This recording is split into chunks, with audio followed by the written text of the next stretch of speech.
إن الحمد لله نحمده ونستعينه ونستغفره ونستهديه ونؤمن به ونتوكل عليه ونعوذ بالله من شرور أنفسنا ومن سيئات أعمالنا من يهده الله فلا مضل له ومن يضلله فلا هادي له واشهد ان لا اله الا الله وحده لا شريك له واشهد ان محمدا عبده ورسوله ارسله بالهدى ودين الحق ليظهره على الدين كله ولو كره المشركون اللهم صل على محمد وعلى ال محمد كما صليت على ابراهيم وعلى ال ابراهيم اللهم بارك على محمد وعلى ال محمد كما باركت على إبراهيم وعلى آل إبراهيم إنك حميد مجيد أما بعد فإن خير الحديث كتاب الله وخير الحدي حدي محمد صلى الله عليه وسلم وشر الأمور محدثاتها وكل محدثة بدعة وكل بدعة ضلالة أعوذ بالله السميع العليم من الشيطان الرجيم يا أيها الذين آمنوا اتقوا الله حق تقاته ولا تموتن إلا وأنتم مسلمون بسم الله الرحمن الرحيم قد أفلح المؤمنون الذين هم في صلاتهم خاشعون أيها المؤمنون والمؤمنات أوصيكم أولا بتقوى الله. ഏറ്റവും പ്രിയപ്പെട്ട സത്യവിശ്വാസികളെ, വിശ്വാസിനികളെ, അല്ലാഹു റബ്ബ് സുബ്ഹാനഹു വ തആലയുടെ കൽപ്പന നിർദ്ദേശങ്ങൾ ജീവിതത്തിന്റെ എല്ലാ മേഖലകളിലും കഴിവിന്റെ പരമാവധി സൂക്ഷ്മതയോടുകൂടി പാലിച്ചുകൊണ്ട് ജീവിതം ചിട്ടപ്പെടുത്തണമേ എന്ന് ആമുഖമായി എന്നോടും തുടർന്ന് നിങ്ങൾ ഓരോരുത്തരോടും ഉപദേശിക്കുകയാണ്, ശക്തിയായി വസിയത്ത് ചെയ്യുകയാണ്. അല്ലാഹു റബ്ബുൽ ഇസ്സത്ത് അവൻ തൃപ്തിപ്പെട്ട യഥാർത്ഥ മുത്തഖികളിൽ, മുഅ്മിനുകളിൽ എന്നെയും നിങ്ങളെയും ഉൾപ്പെടുത്തി അനുഗ്രഹിക്കുമാറാകട്ടെ. സത്യവിശ്വാസികളായ നമ്മെ സംബന്ധിച്ചിടത്തോളം ഇസ്ലാമിൽ ഏറ്റവും പ്രധാനപ്പെട്ട ആരാധനകളിൽ ഒന്നാണ് നമസ്കാരം എന്ന് പറയുന്ന ആരാധന. നമസ്കാരത്തിൽ സാധാരണ നമ്മൾ സ്വലാത്ത് എന്നാണ് അറബി ഭാഷയിൽ പറയാറുള്ളത്. സ്വലാത്ത് എന്ന് പറയുന്ന പദത്തിന്റെ ശരിയായ അർത്ഥം അദ്ദുആ എന്നാണ്. ദുആ എന്ന് പറഞ്ഞാൽ പ്രാർത്ഥന, അർത്ഥന, വിളി, തേട്ടം എന്നൊക്കെയാണ് അറബി ഭാഷയിൽ ദുആ എന്ന് പറയുന്ന പദത്തിന്റെ അർത്ഥം. പിന്നെ എന്തുകൊണ്ടാണ് ദുആ എന്ന അർത്ഥമുള്ള സ്വലാത്ത് എന്ന് പറയുന്ന പദം അതെങ്ങനെ നമസ്കാരമായി എന്ന് നമ്മൾ പരിശോധിക്കുമ്പോൾ, നമസ്കാരം എന്ന് പറയുന്ന ആരാധന അതിന്റെ തുടക്കം മുതൽ അത് അവസാനിക്കുവോളം പ്രാർത്ഥനകളിൽ മുഖരിതമായിട്ടുള്ള, മനസ്സറിഞ്ഞ് പ്രാർത്ഥിക്കുന്ന, അള്ളാഹുവിലേക്ക് തേടുന്ന ഒരു ആരാധനയായതുകൊണ്ടാണ് ആ രൂപത്തിൽ പേര് വന്നിട്ടുള്ളത്. നമുക്കറിയാം, അതുമായി ബന്ധപ്പെട്ട ഇസ്ലാമിക ലോകത്തുള്ള പണ്ഡിതന്മാരൊക്കെ ചർച്ച ചെയ്തിട്ടുള്ള രൂപത്തിലാണ്. ഇനി ചില സന്ദർഭങ്ങളിൽ വസ്സലാത്തുള്ള, അതേപോലെ തന്നെ സലാത്തുൽ മലായിക, സലാത്തുൽ മുഅ്മിനീൻ എന്ന് തുടങ്ങിയ പരാമർശങ്ങൾ കാണാം. അള്ളാഹുവിന്റെ സ്വലാത്ത് എന്ന് പറയുന്നത് അത് അള്ളാഹു തന്റെ അടിമകൾക്ക്, തന്റെ സൃഷ്ടികൾക്ക് നൽകുന്ന കാരുണ്യമാണ് എന്നാണ്. അതേപോലെ യുഖാലു സല്ലൈതു അലൈഹി എന്ന് പറഞ്ഞാൽ ഐ ദഅൗതു ലഹു വ സക്കൈതു. അതേപോലെ തന്നെ മലക്കുകളുടെ സ്വലാത്ത് എന്ന് പറഞ്ഞാൽ അള്ളാഹുവിന്റെ അനുഗ്രഹത്തിന്, അള്ളാഹുവിന്റെ കാരുണ്യത്തിന് വേണ്ടി മലക്കുകൾ എന്ത് ചെയ്യുന്നു? പ്രാർത്ഥിക്കുന്നു എന്നാണ് അർത്ഥം. സത്യവിശ്വാസികളുടെ സ്വലാത്ത് എന്ന് പറഞ്ഞാൽ അത് നമ്മൾ പറഞ്ഞ പോലെ തന്നെ അള്ളാഹുവിനോടുള്ള പ്രാർത്ഥനയും അതേപോലെ തന്നെ തേട്ടവുമാണ്. ഞാൻ സൂചിപ്പിക്കുന്നത് നമസ്കാരം എന്ന് പറയുന്ന ആ പ്രാർത്ഥന എത്ര അർത്ഥത്തോടുകൂടി, എത്ര ആത്മാർത്ഥതയോടുകൂടി ഒരു മനുഷ്യന് ചെയ്യാൻ കഴിയുന്നുവോ അവൻ അള്ളാഹുവുമായിട്ട് ഏറ്റവും നല്ല ബന്ധമുണ്ടാകുമെന്ന് സൂചിപ്പിക്കാനാണ്. ഒരിക്കൽ നബി തിരുമേനി സല്ലല്ലാഹു അലൈഹി വസല്ലം അങ്ങനെ പറഞ്ഞു, ബൈനൽ അബ്ദി വ ബൈനൽ കുഫ്രി തർക്കു അസ്സലാത്ത്. ഒരു മുസൽമാന്റെയും അതേപോലെ തന്നെ ഒരു അവിശ്വാസിയുടെയും ഇടയിലുള്ള വ്യത്യാസം എന്ന് പറഞ്ഞാൽ അവരുടെ വേഷമൊന്നുമല്ല, അവരുടെ പേരല്ല, അതല്ലെങ്കിൽ അവർ സമൂഹത്തിന്റെ മുമ്പിൽ എങ്ങനെ പ്രസന്റ് ചെയ്യുന്നു എന്നുള്ളതല്ല, മറിച്ച് നമസ്കാരമുണ്ടോ, അവരുടെ വേഷമോ അതല്ലെങ്കിൽ അവരുടെ മറ്റുള്ള കാര്യങ്ങളൊക്കെ നമസ്കാരം കഴിഞ്ഞ് അതിനപ്പുറത്തുള്ള കാര്യങ്ങളാണ്. എന്നാൽ ബൈനൽ അബ്ദു വ ബൈനൽ കുഫ്രി തർക്കുസ് സ്വലാത്ത്, ഒരു വിശ്വാസിയായ ഒരു മനുഷ്യൻ അവിശ്വാസിയാകാൻ നമസ്കാരം അവൻ ഒഴിവാക്കിയാൽ മതി. നമസ്കാരം ഒഴിവാക്കി കഴിഞ്ഞാൽ തന്നെ അവനെന്തായി? ഇസ്ലാമിന്റെ വൃത്തത്തിൽ നിന്ന് അവൻ പുറത്തുപോയി എന്നാണ്. ഇനി മാത്രമല്ല, നമ്മളൊക്കെ ആത്മാർത്ഥമായി നമസ്കരിക്കുന്നവരാണ്. നമ്മൾ നമസ്കരിക്കുമ്പോൾ സ്വാഭാവികമായിട്ട് നമസ്കാരത്തോടുകൂടി നമ്മൾ സുന്നത്തായ നമസ്കാരങ്ങളും അനുഷ്ഠിക്കാറുണ്ട്. പലപ്പോഴും നമുക്ക് മടിയോടുകൂടിയും മടിയല്ലാതെയും ഒക്കെ അങ്ങനെ നിർവഹിക്കാറുണ്ട്. അതിന്റെ പ്രാധാന്യം നമ്മൾ തിരിച്ചറിയണം. ഒരു റസൂൽ തിരുമേനി സല്ലല്ലാഹു അലൈഹി വസല്ലം പറയാണ്, ഇന്ന അവ്വലു മാ യുഹാസിബുൽ അബ്ദുൽ മുസ്ലിം യൗമൽ ഖിയാമ അസ്സലാത്ത് അൽ മക്തൂബ. നാളെ പരലോകത്ത് വരുമ്പോ അള്ളാഹുവിന്റെ കോടതിയിൽ അള്ളാഹു ആദ്യമായി വിചാരണ ചെയ്യപ്പെടുന്ന ഒരു കർമ്മം, ഒരു മുസ്ലിമായ ഒരു മനുഷ്യൻ ആദ്യമായിട്ട് റബ്ബിന്റെ മുമ്പിൽ കൊണ്ടുവന്നു കഴിഞ്ഞാൽ ആദ്യമായി വിചാരണ ചെയ്യുന്നത് അവന്റെ നമസ്കാരവുമായി ബന്ധപ്പെട്ട കാര്യങ്ങളാണ് എന്ന് റസൂൽ പറയാ.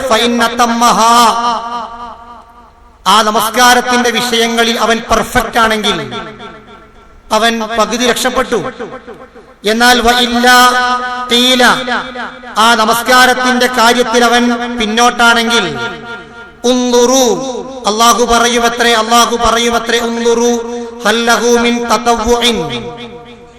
അവന് വല്ല സുന്നത്ത് നമസ്കാരങ്ങളുമുണ്ടോ? ഫർളായ നമസ്കാരങ്ങളിൽ വന്ന വീഴ്ചകൾ, അബദ്ധങ്ങൾ, തെറ്റുകൾ, കുറ്റങ്ങളൊക്കെ ഉണ്ടാകാലോ. അപ്പൊ അത് അള്ളാഹുവിന്റെ കോടതിയിൽ വിചാരണ ചെയ്യുമ്പോ അതിലുള്ള ന്യൂനതകൾ പരിശോധിക്കുവാൻ റബ്ബ് സുബ്ഹാനഹു വ തആല മലക്കുകളോട് ചോദിക്കുന്നത് അവന് വല്ല സുന്നത്തായ നമസ്കാരവും ഉണ്ടോന്നാണ്. ഫഇൻ കാന ലഹു തതവ്വുഉൻ ഉക്മിൽതു ഫരീള മിൻ തതവ്വുഇഹിന. അവന് സുന്നത്തായ നമസ്കാരങ്ങൾ ഉണ്ടെങ്കിൽ ആ ഫർളായ നമസ്കാരത്തിന്റെ കോട്ടങ്ങൾ തീർക്കാൻ, അതിന്റെ വിടവ് തീർക്കാൻ പടച്ചതമ്പുരാൻ അതങ്ങോട്ട് ചേർത്ത് വെക്കുന്ന.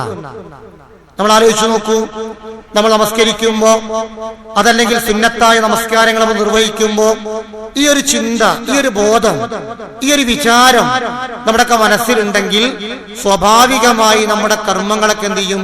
ഒന്നുകൂടി പെർഫെക്റ്റ് ആക്കാൻ, ഒന്നുകൂടി ആത്മാർത്ഥമാക്കാൻ, ഒന്നുകൂടി ഇഖ്ലാസ് ഉണ്ടാകാൻ, ഒന്നുകൂടി ഖുശൂ ഉണ്ടാകാൻ നമുക്കേവർക്കും സാധിക്കുന്ന.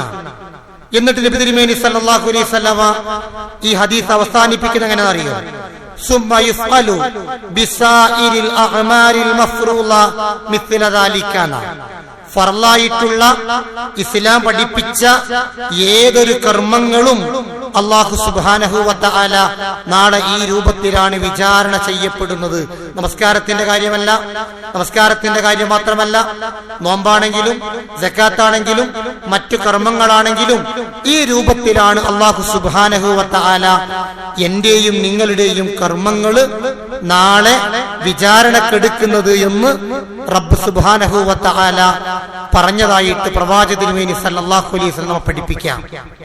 നോക്കൂ, നിങ്ങൾ നമസ്കാരത്തിൽ നമ്മൾ പാലിക്കേണ്ടുന്ന നമ്മൾ അനുഷ്ഠിക്കേണ്ടുന്ന ആ സൂക്ഷ്മതയെക്കുറിച്ചാണ് ഹബീബായ നബി തിരുമേനി സല്ലല്ലാഹു അലൈഹി വസല്ലം പറയുന്നത്.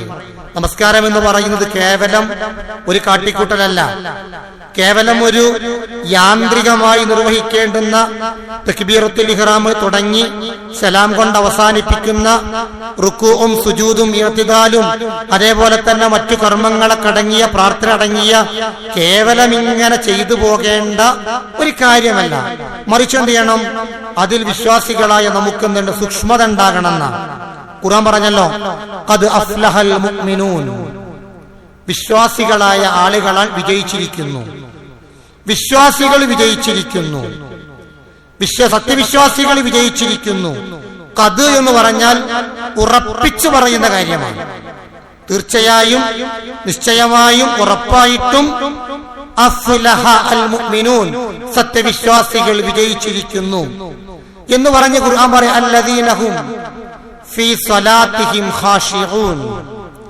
വിജയിച്ച സത്യവിശ്വാസികളുടെ ഏതാനും ഗുണഗണങ്ങൾ അള്ളാഹു തുടർന്ന് പറയുന്നുണ്ട്. അതിലാദ്യമായി പറയുന്ന വിഷയം എന്താ അറിയോ? അല്ലദീനഹും, അവർ യാതൊരു വിഭാഗമാകുന്നു, ഫീ സ്വലാത്തിഹിം, അവരുടെ നമസ്കാരത്തിൽ, ഖാശിഊൻ, അവർ സൂക്ഷ്മതയുള്ളവരാണ്. തങ്ങളുടെ നമസ്കാരത്തിൽ ചിട്ടയുള്ള സൂക്ഷ്മതയുള്ള ബോധമുള്ള ആളുകളാണ്, അങ്ങനെയുള്ള സത്യവിശ്വാസികളാണ് യഥാർത്ഥത്തിൽ വിജയിച്ചിട്ടുള്ളത് എന്ന് അല്ലാഹു സുബ്ഹാനഹു വ തആല പഠിപ്പിക്കാം. ഒരിക്കൽ നബി തിരുമേനി സല്ലല്ലാഹു അലൈഹി വസല്ലം നമസ്കാരം കഴിഞ്ഞ് ഫഖാല യാ ഫുലാൻ അലാ തുഹ്സിനു സലാത്തക, ചില ആളുകളെ വിളിച്ചുകൊണ്ട് പറഞ്ഞു, അലാ തുഹ്സിനു സലാത്തക, നിങ്ങൾ നിങ്ങളുടെ നമസ്കാരം നന്നാക്കണട്ടോ, നമസ്കാരം നന്നാക്കണം. അലാ യൻദുറുൽ മുസല്ല ഇദാ സല്ല, നിങ്ങൾ നമസ്കരിക്കുമ്പോൾ നമസ്കാരം നന്നാക്കണം. കൈഫ യുസല്ലി ഫഇന്നമാ യുസല്ലി നഫ്സിഹി, നിങ്ങൾ നമസ്കരിക്കുന്നത് നിങ്ങൾക്ക് വേണ്ടിയാണ് എന്ന ഒരു ബോധം നിങ്ങൾക്കുണ്ടാകണം എന്നാണ് പറഞ്ഞത്. ആലോചിച്ച് നോക്കിയും, നമസ്കരിക്കുന്നത് മാതാപിതാക്കൾക്ക് വേണ്ടിയല്ല, മക്കൾക്ക് വേണ്ടിയല്ല, അതല്ലെങ്കിൽ നാട്ടുകാരെ കാണിക്കാനല്ല, മുസ്ലിം അയിമ്മത്തിൽ മുസ്ലിം മഹല്ലില് മെമ്പർഷിപ്പിന് വേണ്ടിയല്ല, മറ്റാരെയും കാണിക്കാനല്ല, മറിച്ച് എന്താണ്? ഫഇന്നമാ യുസല്ലി ലിനഫ്സിഹി, നിങ്ങൾക്ക് വേണ്ടിയാണ് നമസ്കരിക്കുന്നത്. ഇസ്ലാമിന്റെ ഏതൊരു കർമ്മങ്ങൾ പഠിപ്പിക്കുന്നിടത്തും ഖുർആൻ പറയുന്ന പൊതുവായ തത്വമാണ് ഫഇന്നമാ യഷ്കുറു, നിങ്ങൾ നന്ദി ചെയ്തു കഴിഞ്ഞാൽ നിങ്ങൾക്ക് വേണ്ടിയാണ് നന്ദി ചെയ്യുന്നത്. നിങ്ങൾ നന്ദികേട് കാണിച്ചാലോ അള്ളാഹു ധനാഢ്യനാകുന്നു, അള്ളാഹു അനിയാകുന്നു. ഈ രൂപത്തിലാണ് ഇസ്ലാമികമായ കാര്യങ്ങളൊക്കെ പഠിപ്പിക്കുന്നത്. പറയണത് വല്ലാഹു ലഉബ്സിറു മിൻ വറാഇ കമാ ഉബ്സിറു ബൈന യദയ്യ. എന്നിട്ട് പ്രവാചകൻ പറയണം, എന്റെ മുമ്പിലുള്ളവരും അതെ എന്റെ പിന്നിലൊക്കെ ഉള്ള ആളുകൾ എന്താണ്, എന്റെ പിന്നിലുള്ള ചില ആളുകളുടെ നമസ്കാരമൊക്കെ എനിക്ക് കാണിക്കപ്പെട്ടു. എന്താണ് അവസ്ഥ? ആ നമസ്കാരത്തിന്റെ കാര്യം പരിതാപകരമാണ്. ആരെക്കുറിച്ചാ സഹോദരങ്ങൾ ഈ പറയുന്നത്? സ്വഹാബികളായിട്ടുള്ള പ്രവാചകനെ കണ്ടു ജീവിച്ച, പ്രവാചകനിൽ നിന്ന് ശിക്ഷണം സിദ്ധിച്ച, പ്രവാചകനിൽ നിന്ന് കാര്യങ്ങൾ നേരിട്ട് പഠിച്ച് പ്രവാചകന്റെ കൂടെ നമസ്കരിച്ച ചില ആളുകളോട് പറഞ്ഞു, നീ നമസ്കരിച്ചിട്ട്, ചില ആള് നമസ്കരിച്ചുകൊണ്ട് വന്ന ആളുകളോട് പറഞ്ഞു, നീ നമസ്കരിച്ചിട്ടില്ല എന്ന് പറഞ്ഞ അർത്ഥം എന്താ? നിന്റെ നമസ്കാരം ശരിയായ രൂപത്തിലായിട്ടില്ല, അതുകൊണ്ട് എന്ത് ചെയ്യണം? നമസ്കരിക്കുമ്പോ ശ്രദ്ധിക്കണം എന്ന് കൃത്യമായി ഇസ്ലാം പഠിപ്പിക്കുന്ന ഒരു കാര്യമാണ്. അതുകൊണ്ടാണ് ഹാഫിളു അലസ്സലാത്തി വസ്സലവാത്തിൽ ഉസ്താ വഖൂമു ലില്ലാഹി ഖാനിതീൻ, അല്ലയോ സത്യവിശ്വാസികളെ, നിങ്ങൾ നമസ്കാരത്തിന്റെ കാര്യം നിങ്ങൾ ശ്രദ്ധിക്കണേ. വസ്സലാത്തിൽ ഉസ്താ, മധ്യ നമസ്കാരത്തിന്റെ കാര്യം പ്രത്യേകം ശ്രദ്ധിക്കണം എന്നാ പറഞ്ഞത്. എന്ന് പറഞ്ഞാൽ ആ മധ്യ നമസ്കാരം എന്ന് പറഞ്ഞാൽ അത് സ്വലാത്തുൽ ഉസ്ത എന്ന് പറഞ്ഞാൽ അത് അസർ നമസ്കാരമാണ് എന്ന് പല പണ്ഡിതന്മാരും റിപ്പോർട്ട് ചെയ്തിട്ടുണ്ട്.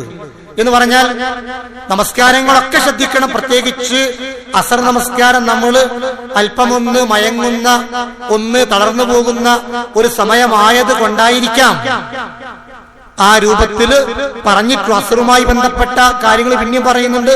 നിങ്ങൾ അസ്ർ നമസ്കാരം ആ സമയത്തിന്റെ അവസാനം കോഴി കൊത്തുന്നത് പോലെ നമസ്കരിക്കരുത് എന്നൊക്കെ ഹദീസുകളിൽ കാണാം. അപ്പൊ നമസ്കരിക്കാന്ന് പറഞ്ഞാൽ എന്താണ്? അത് അള്ളാഹു നമുക്ക് നൽകിയിട്ടുള്ള അനുഗ്രഹങ്ങൾക്ക് നന്ദി ചെയ്തുകൊണ്ടാണ് നാം നമസ്കരിക്കുന്നത് എന്നൊരു ബോധമുണ്ടെങ്കിൽ നമുക്ക് നമ്മുടെ നമസ്കാരങ്ങൾ പരമാവധി നന്നാക്കുവാൻ സാധിക്കും എന്നുള്ളതാണ്. നമ്മുടെ കാര്യം മാത്രമല്ല, നമ്മുടെ മക്കളുടെ കാര്യം. നമുക്കറിയാം, മഹാനായ ഇബ്രാഹിം നബി അലൈഹി സ്വലാത്തു വസ്സലാം അദ്ദേഹത്തിന്റെ പ്രാർത്ഥന റബ്ബി ജഅൽനി മുഖീമസ്സലാത്ത്, പടച്ച തമ്പുരാനെ എന്നെ നമസ്കരിക്കുന്നവരിൽ നീ ഉൾപ്പെടുത്തണേ. ആദ്യം ആര് കാര്യം പറയുന്നത്? എന്നെ നമസ്കരിക്കുന്നവരിൽ ഉൾപ്പെടുത്തണേ. ആരാ പ്രാർത്ഥിക്കുന്നത്? മഹാനായ ഖലീലുള്ള, അള്ളാഹുവിന്റെ ചങ്ങാതി എന്ന് അള്ളാഹു സുബ്ഹാനഹു വ തആല തന്നെ ഖുർആനിൽ പറഞ്ഞ അബുൽ അംബിയ, പ്രവാചകന്മാരുടെ പിതാവെന്ന ശ്രദ്ധയുള്ള വിശുദ്ധ ഖുർആനിൽ 13-ലധികം വിശേഷണങ്ങളിൽ അള്ളാഹു സുബ്ഹാനഹു വ തആല ലോകാവസാനം വരെയുള്ള മുഹമ്മദ് നബി സല്ലല്ലാഹു അലൈഹി വസല്ലം അടക്കമുള്ള പ്രവാചകന്മാർക്ക് മാതൃകയാണ് എന്ന് പറഞ്ഞ ഇബ്രാഹിം നബിയുടെ പ്രാർത്ഥനയാ റബ്ബി ജഅൽനി മുഖീമസ്സലാ, എന്നെ നമസ്കരിക്കുന്നവരിൽ ഉൾപ്പെടുത്തണേ. ആ പ്രാർത്ഥനയുടെ അകക്കാമ്പ് മനസ്സിലാക്കണമെങ്കിൽ നമുക്ക് ഇന്ന് ലോകത്ത് നോക്കിയാൽ മനസ്സിലാകും. എന്ന് പറഞ്ഞാൽ ആ പ്രവാചകൻ പറയും എന്നെ നമസ്കരിക്കുന്നവരിൽ ഉൾപ്പെടുത്തണം. റസൂല് പറയുന്നുണ്ട്, ഒരു മനുഷ്യൻ രാവിലെ മുസ്ലിമായ ഒരു മനുഷ്യൻ വൈകുന്നേരമാകുമ്പോ കാഫിറാകുന്ന, വൈകുന്നേരം കാഫിറായ ഒരു മനുഷ്യൻ രാവിലെയാകുമ്പോ അവൻ മുഅ്മിനാകുന്ന അങ്ങനെയുള്ളൊരു ലോകത്താണ് നമ്മൾ ജീവിക്കുന്നത്. പേരുകൊണ്ടല്ല, നമുക്കറിയുന്ന നമ്മൾ പല രംഗത്തും ലെസ്ബിയനുകളായിട്ടുള്ള ആളുകൾ ഇന്ന് മുസ്ലിം പേരുകൾ അറിയപ്പെടുന്നു. അതേപോലെ തന്നെ ഇന്ന് ഈ ഹോമോസെക്സുമായി ബന്ധപ്പെട്ട പ്രവർത്തിക്കുന്ന ആളുകൾ, നിരീശ്വരവാദികൾ, നിർമ്മതവാദികൾ, അതേപോലെയുള്ള പല രംഗത്ത് പ്രവർത്തിക്കുന്ന ആൾ, അവരൊക്കെ നല്ല മുസ്ലിം പേരുകളാണ്. മുസ്ലിം മഹല്ലുകളിൽ മുസ്ലിം മാതാപിതാക്കളുടെ മക്കളായി ജനിച്ച ആളുകളാണ്. എത്രത്തോളം എന്ന് പറഞ്ഞ സ്ത്രീകളെ തന്നെ വിവാഹം കഴിച്ചുകൊണ്ട് ജീവിക്കുന്ന അത്തരത്തിലുള്ള ആളുകൾ പോലും അതിലുണ്ട്. നമ്മൾ ആലോചിക്കേണ്ടത് റബ്ബേ നമസ്കരിക്കുന്നവരെ എന്നെ ഉൾപ്പെടുത്തുക. കാരണം എന്താണ്? ഞാൻ ഈ ലോകത്തുനിന്ന് കണ്ണടക്കുന്നത് വരെ നമസ്കരിക്കുന്നവരിൽ ഞാൻ ഉണ്ടാകണം, എന്നതിൽ ഉൾപ്പെടുത്തണേ. വലാ തമൂത്തുന്ന ഇല്ലാ വഅൻതും മുസ്ലിമൂൻ, എന്നെ മുസ്ലിമായിട്ടല്ലാതെ നീ മരിപ്പിക്കല്ലേ എന്ന് റബ്ബിനോട് പ്രാർത്ഥിക്കും. എന്തിനു വേണ്ടിയിട്ടാ? മുസ്ലിമായിട്ടല്ലാതെ ജീവിക്കാൻ പാടില്ല. മുസ്ലിമായിട്ടല്ലാതെ ജീവിക്കുന്ന ഒരു മനുഷ്യന് മാത്രമേ മുസ്ലിമായി മരിക്കുവാനും സാധിക്കൂ. അതല്ലാതെ മരിക്കുന്ന സമയത്ത് പ്രത്യേകമായി ലാ ഇലാഹ ഇല്ലല്ലാഹ് ചൊല്ലി മുസ്ലിമായി മരിക്കാനല്ല. എപ്പോഴാണ് അള്ളാഹു നമ്മുടെ റൂഹിനെ പിടിച്ചെടുക്കുക എന്നറിയില്ല. നമ്മൾ നമ്മുടെ പ്രദേശങ്ങളിൽ കാണുന്ന ഓരോ അപകട മരണങ്ങള് നമ്മളെ ചിന്തിപ്പിക്കേണ്ടതാണ്. എന്താണ്? ഓരോ സന്ദർഭം എപ്പോഴും നമ്മെ അള്ളാഹു എന്ത് ചെയ്യാ? പിടികൂടാം. അതുകൊണ്ട് റബ്ബി ജഅൽനി മുഖീമസ്സലാ, ഉടനെ അദ്ദേഹം പ്രാർത്ഥിക്കും മിൻ ദുർരിയ്യത്തി, എന്റെ സന്താനങ്ങളെയും അതിൽ ഉൾപ്പെടുത്തണം. എന്നെ മാത്രല്ല, എന്റെ മക്കളെ, എന്റെ ഭാര്യയെ, എന്റെ മക്കളെയും എന്റെ കുടുംബത്തെയും എന്റെ ഭാര്യയൊക്കെ എന്ത് ചെയ്യണം? എല്ലാവരെയും എന്റെ കൂടെയുള്ള എന്റെ അഖിലുകാരെന്ത് ചെയ്യണം? നമസ്കരിക്കുന്നവരിൽ ഉൾപ്പെടുത്തണം എന്ന് പ്രാർത്ഥിക്കണം. നമ്മൾ പ്രാർത്ഥിച്ചിട്ടുണ്ടോ? മക്കളുടെ വിദ്യാഭ്യാസത്തിന് വേണ്ടി പ്രാർത്ഥിക്കാറുണ്ട്, അവരുടെ ജോലി സംബന്ധമായ കാര്യങ്ങൾക്ക് പ്രാർത്ഥിക്കാറുണ്ട്, അവരുമായി ബന്ധപ്പെട്ട സ്വഭാവ ദൂഷ്യങ്ങൾ വരുമ്പോൾ പ്രാർത്ഥിക്കാറുണ്ട്.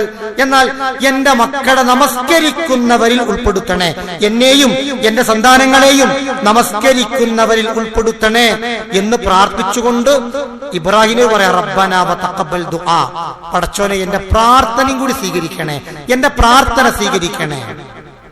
അതാണ് ഇബ്രാഹിം നബി. അത് നമ്മൾ ആലോചിക്കണത്, നമസ്കരിക്കുന്ന ആളുകളിൽ ഉൾപ്പെടാൻ നമ്മൾ പ്രാർത്ഥിക്കണം.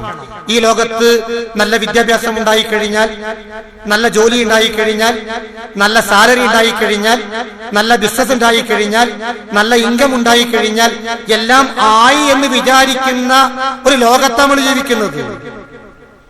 നമ്മൾ ആലോചിക്കുന്നു, മക്കളെ പറഞ്ഞയക്കുമ്പോൾ ഹോസ്റ്റലിനെ കുറിച്ച് ആലോചിക്കാറുണ്ട്, നമ്മൾ നോക്കാറുണ്ട്, ഫുഡുകളുടെ മെനുകളെ കുറിച്ച് നോക്കാറുണ്ട്. എന്നാൽ അവിടെ നമസ്കരിക്കാനുള്ള സൗകര്യം ഉണ്ടോ, അവിടെ ഹിജാബിനുള്ള സൗകര്യം ഉണ്ടോ നോക്കാൻ നമ്മൾ കൊണ്ടുപോയി ചേർത്തും. പിന്നെന്ത് ചെയ്യും? അതുമായി ബന്ധപ്പെട്ട കാര്യം പിന്നെ നമ്മൾ പ്രതികരിക്കും. നമ്മൾ എന്ത് ചെയ്യണം? നമ്മൾ ആദ്യം നമുക്ക് ഇബ്രാഹിം നബി അലൈഹി സ്വലാത്തു വസ്സലാം അദ്ദേഹത്തിന്റെ ചരിത്രത്തിലേക്ക് തന്നെ വരുമ്പോഴാണ് അദ്ദേഹം തന്റെ ഭാര്യയെയും കുഞ്ഞിനെയും ആൾപ്പാർപ്പില്ലാത്ത വിജനമായ മക്ക എന്ന് പറയുന്ന ഊഷരമായ മരുഭൂമിയിൽ കൊണ്ടാക്കി മടങ്ങിപ്പോരുമ്പോ അദ്ദേഹത്തിന് പ്രാർത്ഥന ഉണ്ട്. ആ പ്രാർത്ഥന ഓരോ സത്യവിശ്വാസിയും ആത്മാർത്ഥമായി മനസ്സിലാക്കേണ്ട പ്രാർത്ഥന. റബ്ബി ഇന്നി അസ്കൻതു മിൻ ദുർരിയതി ബിവാദിൻ ഗൈരി ദീ ദർഇൻ ഇൻദ ബൈതികൽ മുഹറം റബ്ബനാ ലിയുഖീമസ് സ്വലാത്ത്. പടച്ചോനെ, എന്റെ സന്താനങ്ങളെ, എന്റെ ഭാര്യയെ, എന്റെ ചോരയിലുണ്ടായ കുഞ്ഞു പൈതലിനെ ആൾപ്പാർപ്പില്ലാത്ത വിജനമായ വെള്ളമില്ലാത്ത ജീവജാലങ്ങളില്ലാത്ത അതേപോലെ തന്നെ മനുഷ്യരും മറ്റൊന്നുമില്ലാത്ത ഒരു പ്രദേശത്ത് കൊണ്ടുപോയി ആക്കിയിട്ട് ഞാൻ മടങ്ങിപ്പോരുന്നുണ്ട്. എനിക്ക് ആകെയുള്ള സമാധാനം എന്താണെന്നറിയോ? റബ്ബനാ ലിയുഖീമസ് സ്വലാ. അവർക്ക് നമസ്കരിക്കാനുള്ള സൗകര്യം അവിടെ ഉണ്ട്. നമസ്കരിക്കാനുള്ള കഅബ എന്ന് പറയുന്ന ആ പൗരാണികമായ ആ ഗേഹം അവിടെയുണ്ട്. ആ ഒരു സമാധാനം മാത്രമാണ് എനിക്കുള്ളത്. നോക്കൂ, നിങ്ങൾ ആ പ്രവാചകന്റെ പിന്മുറക്കാരാണ് നമ്മൾ. മക്കളെ ഹോസ്റ്റലിൽ കൊണ്ടാക്കുമ്പോ, മക്കളെ സ്കൂളുകളിൽ കൊണ്ടാക്കുമ്പോ, കലാലയങ്ങളിൽ കൊണ്ടാക്കുമ്പോ അവരെന്താണ്, അവരെങ്ങനെയാണ്, അവരുടെ കൂട്ടുകെട്ട് എങ്ങനെയാണ്, അവരുടെ നമസ്കാരത്തിന്റെ കാര്യം എങ്ങനെയാണ്, അവരുടെ സ്വഭാവം എങ്ങനെയാണ്, അവരുടെ പെരുമാറ്റം എങ്ങനെയാണ്, അവരെന്താണ് എന്ന് മാതാപിതാക്കളായ നമ്മൾ മനസ്സിലാക്കണം, തിരിച്ചറിയണം. നമ്മൾ അവർക്ക് വേണ്ടി പ്രാർത്ഥിക്കണം, നമ്മൾ അവരെ കൂടെ കൊണ്ടുപോകണം, അവർക്ക് വേണ്ടി പ്രാർത്ഥിക്കണം. അത്തരത്തിലുള്ള വിശ്വാസികളിൽ അള്ളാഹു നമ്മേവരെയും ഉൾപ്പെടുത്തി അനുഗ്രഹിക്കുമാറാകട്ടെ.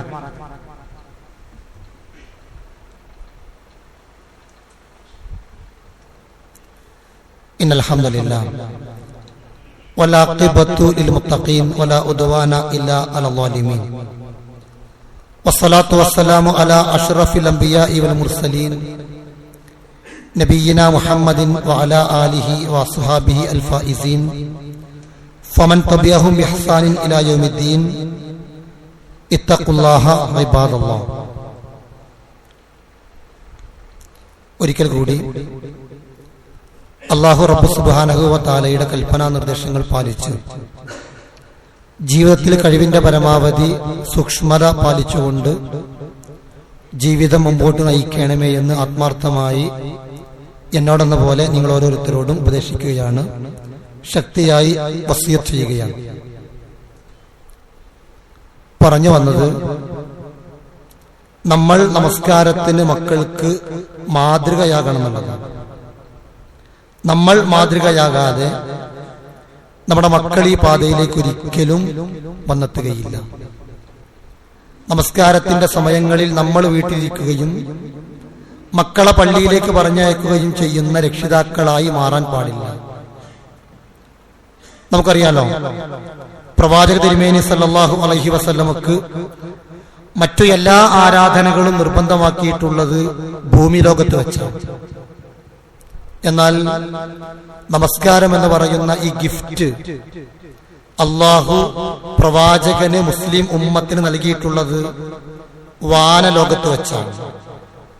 മാത്രമല്ല, അള്ളാഹു സുബ്ഹാനഹു വ തആല പ്രവാചക തിരുമേനി സല്ലല്ലാഹു അലൈഹി വസല്ലം, അള്ളാഹുവിന്റെ പ്രവാചകൻ ഈ ലോകത്ത് നിന്ന് വിടവാങ്ങുമ്പോൾ അവസാനമായി തന്റെ സമൂഹത്തിന്, തന്റെ ഉമ്മത്തിന് നൽകിയ ഉപദേശങ്ങളിൽ അവസാനമായി പ്രവാചകൻ സംസാരിച്ച അന്ത്യവസിയത്തുകളിൽ അസ്സലാത്ത് അസ്സലാത്ത് അസ്സലാത്ത്, നമസ്കാരം നമസ്കാരം നമസ്കാരം. അപ്പൊ നമ്മൾ വിചാരിക്കുന്നത് പള്ളിയിലേക്ക് വരുന്ന ആളുകളോട് നമസ്കാരത്തെക്കുറിച്ച് ഇങ്ങനെ പറയേണ്ടതുണ്ടോ? പള്ളിയിലേക്ക് വരുന്ന ആളുകൾ മനസ്സിലാക്കി നമ്മൾ കുടുംബത്തെ എന്ത് ചെയ്യണം? യാ അയ്യുഹല്ലദീന ആമനൂ ഖൂ അൻഫുസകും വഅഹ്ലീകും നാറാ. അല്ലയോ സത്യവിശ്വാസികളെ, നിങ്ങൾ നിങ്ങളുടെ ശരീരത്തെ എന്ത് ചെയ്യണം? നരകത്തിയിൽ നിന്ന് കാക്കണം. വ അഖിലീക്കും, നിങ്ങളെ മാത്രമല്ല നിങ്ങളുടെ കുടുംബത്തെയും നിങ്ങൾ എന്ത് ചെയ്യണം? നരകത്തിയിൽ നിന്ന് കാക്കണം.